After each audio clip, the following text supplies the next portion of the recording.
নমস্কার বন্ধুরা, welcome to Shampa's kitchen. শম্পার রান্নাঘরে আপনাদের সকলকে স্বাগত জানাই।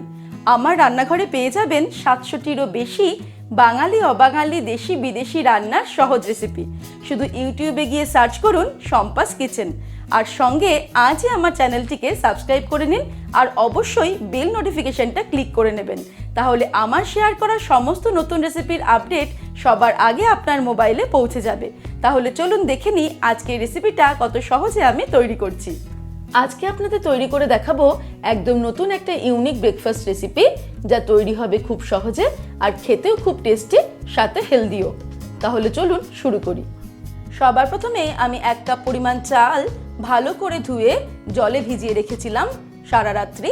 এই চালটাকে কিন্তু মিনিমাম 5-6 ঘন্টা ভিজিয়ে রাখতেই হবে। এবারে আমি জলটাকে ঝরিয়ে দিয়ে চালটাকে পেস্ট করে নেব।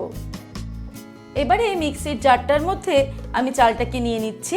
চালটাকে আমরা পেস্ট করে নেব, আর চাল পেস্ট করার সময় খুব বেশি জল ব্যবহার করব না। চালের মধ্যে অল্প পরিমাণে জল দিয়ে দিচ্ছি, তারপরে ঢাকনাটা আটকে দিয়ে আমি এটাকে পেস্ট করে নেব।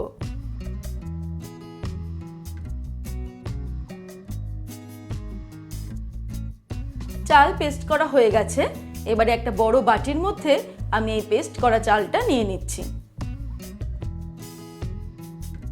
চালের পেস্টের মধ্যে অ্যাড করে দিচ্ছি 1/3 কাপ পরিমাণে টক দই, দিয়ে দিচ্ছি একটা মাঝারি সাইজের টমেটো কুচানো,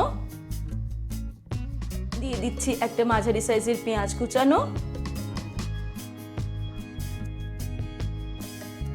দিয়ে দিচ্ছি 3-4টে কাঁচা লঙ্কা কুচানো, কিছুটা পরিমাণে ক্যাপসিকাম কুচানো দিয়ে দিলাম, আর কিছুটা পরিমাণে গাজর কুচানো দিয়ে দিলাম। তবে এখানে ভেজিটেবলসগুলো আপনারা নিজেদের ইচ্ছে মতন ব্যবহার করতে পারেন। এর মধ্যে 1 টিস্পুন নুন দিয়ে দিলাম, আপনারা স্বাদ অনুসারে দেবেন। আর দিয়ে দেব 1 টিস্পুন পরিমাণে আদা বাটা। এবারে সব কিছুকে খুব ভালো করে আমি মিশিয়ে নেব।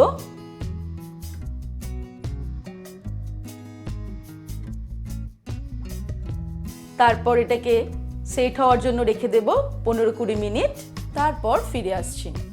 20 মিনিট হয়ে যাওয়ার পর এর মধ্যে আমি দিয়ে দিচ্ছি 1 মুঠো ধনেপাতা কুচি। ধনেপাতাটা দিয়ে আবার একটু ভালো করে মিশিয়ে নিচ্ছি। তারপর আমি এর মধ্যে ফাইনালি দিয়ে দিচ্ছি 1/2 টিস্পুন পরিমাণে baking soda. Baking soda add করার পরে এর মধ্যে সামান্য একটু জল অ্যাড করব। তারপর ভালো করে এটাকে মিশিয়ে নেব।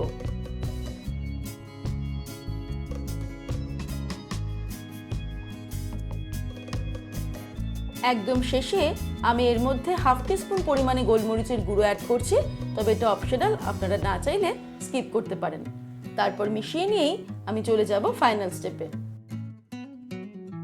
ফাইনাল স্টেপে একটা প্যান গরম করে তার মধ্যে আমি 1 টিস্পুন পরিমাণে এক্সট্রা লাইট অলিভ অয়েল নিয়ে নিলাম। তেলটাকে চারিদিকে ভালো করে স্প্রেড করে নেব।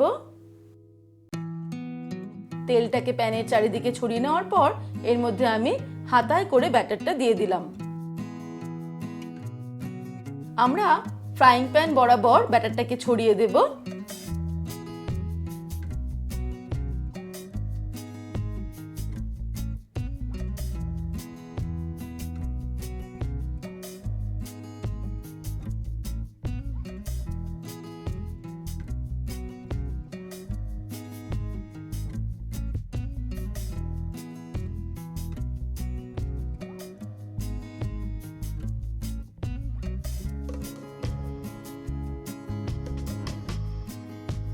তারপর ফ্লেমটাকে মিডিয়াম টু লোতে রেখে আমি 3 মিনিটের জন্য এটাকে ঢেকে দিলাম।